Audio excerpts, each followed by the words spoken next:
ఉన్న వెక్కేది కంచుది రథము నీళ్ళతో రథము నీటిగా కడిగిండు వాళ్ళతో రథాన్ని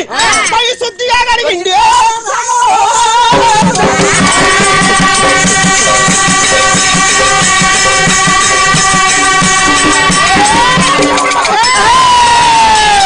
స్థానం మాత్రం శుద్ధి చేసాడు శుద్ధి చేసి 2,000